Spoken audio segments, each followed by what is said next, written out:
আমাদের দেশে স্বামী মারা গেলে মহিলারা অন্য জায়গায় বিবাহ বসতে পারে না, কারণ আপনারাই বাধা দেন, ঠিক না ঠিক? সমাজের লোকেরা বাধা দেন।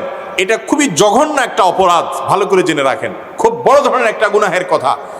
কোনো বিধবা, কোনো মহিলা তার স্বামী মারা গেলে বা তালাক হয়ে গেলে তাকে যদি কেউ বিবাহ করে এই জন্য যে এই বেচারির এখন আশ্রয় দরকার, তাহলে সে আল্লাহর কাছে সওয়াব পাবে ইনশাআল্লাহ।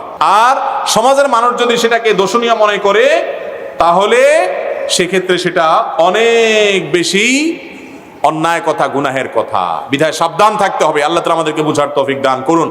কোন বিধবা মহিলা বিয়ে করতে চাইলে সমাজের মুরব্বী যারা আছেন, আপনাদের কাছে করজোড় করে বলে যাই, তাকে আপনারা সাহায্য করবেন এবং ওই মহিলার বিয়ের জন্য আপনারা উদ্যোগী হবেন।